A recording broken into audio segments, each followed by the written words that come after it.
દીકરીના લગ્નનો દિવસ હતો. વિદાયની રસમ પહેલા જ દીકરીની માં દીકરીની પાસે ગઈ અને એના હાથમાં એક બેંકની પાસબુક આપી. દીકરીએ આશ્ચર્ય સાથે પૂછ્યું, અરે માં, આ શું છે? માએ કહ્યું, દીકરી, આ મારા તરફથી એક ભેટ સમજી લે. આ એક બેંકની પાસબુક છે. દીકરી, તારા ખૂબ સારા કુટુંબમાં લગ્ન થવા જઈ રહ્યા છે. એ મારા માટે ખૂબ ખુશીની વાત છે. એટલે મેં તેમાં 11,000 રૂપિયા જમા કરાવ્યા છે. અને મારી સલાહ છે કે તું પણ જ્યારે જ્યારે તારા લગ્ન જીવનમાં ખુશીઓની પળ આવે ત્યારે યથાશક્તિ આમાં તારે રૂપિયા જમા કરાવવાના છે. અને ત્યાર પછી પાસબુકની પ્રિન્ટ કરાવવાની છે અને બાજુમાં લખવાનું છે કે કઈ ખુશીના લીધે તે આમાં પૈસા જમા કરાવ્યા છે. માએ પાસબુક દેખાડતા કહ્યું, જો બેટા, મેં આમાં લખ્યું છે, આજે મારી દીકરીના હેપી મેરેજ છે, તો મેં 11,000 રૂપિયા જમા કરાવ્યા છે. આવી જ રીતે તું પણ એન્ટ્રી કરજે. અને હા દીકરી, જેટલી મોટી ખુશી હોય એટલા વધુ પૈસા જમા કરાવવાની કોશિશ કરજે. દીકરીને માની આ ગિફ્ટ ખૂબ ગમી. માને કહ્યું, ઠીક છે માં, હું એવું જ કરીશ. સાસરિયામાં જઈને માએ કહેલી આ વાત પતિને પણ ખૂબ ગમી અને એ દિવસ પછી બંને પોતાના જીવનમાં જ્યારે પણ ખૂબ ખુશ થાય ત્યારે કંઈક ને કંઈક રૂપિયા એમાં જમા કરાવતા.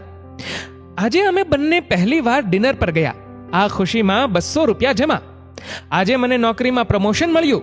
આ ખુશીમાં 500 રૂપિયા જમા. આજે મને દિવાળી બોનસ મળ્યું. આ ખુશીમાં 500 રૂપિયા જમા. આજે મારા પતિએ મારો જન્મદિન ખૂબ ખુશીથી મનાવ્યો. આજે અમારા લગ્નની પહેલી એનિવર્સરી છે. આજે અમારા પહેલા બાળકે જન્મ લીધો. આજે મારા પતિએ મને સરપ્રાઈઝ ગિફ્ટ આપી. આજે પત્નીએ મારી મનપસંદ ડીશ બનાવી. વગેરે વગેરે ઘણી બધી ખુશીઓની એન્ટ્રી પડવા લાગી. પરંતુ લગ્નના ઘણા વર્ષો વીત્યા પછી બંનેમાં થોડી દૂરીઓ વધવા લાગી. નાની નાની વાતોમાં ઝઘડા ચાલુ થયા. કેટલા દિવસો એકબીજા સાથે વાતચીત બંધ થઈ જતી. પરિસ્થિતિ ત્યાં સુધી પહોંચી ગઈ કે બંને એકબીજાથી અલગ થવાનું વિચારવા લાગ્યા. બંનેએ નિર્ણય લઈ લીધો કે હવે બંને છૂટાછેડા લઈ લેશે. પત્ની પોતાની મા પાસે ગઈ અને પોતાનું દુઃખ વ્યક્ત કર્યું અને કહ્યું, બસ માં, હવે મારાથી ત્યાં નહીં રહેવાય. હું છૂટાછેડા લઈ રહી છું. માએ કહ્યું, ઠીક છે બેટા, જો તારી આ જ ઈચ્છા હોય તો હું તને રોકીશ નહીં.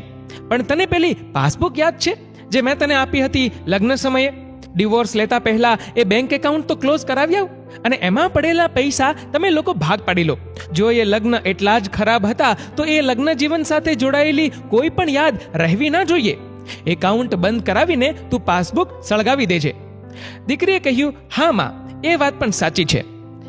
આગલા દિવસે દીકરી બેંક એકાઉન્ટ બંધ કરાવવા ગઈ અને લાઈનમાં ઊભી હતી. ઊભા પાસબુકની એન્ટ્રી વાંચવા લાગી. પહેલું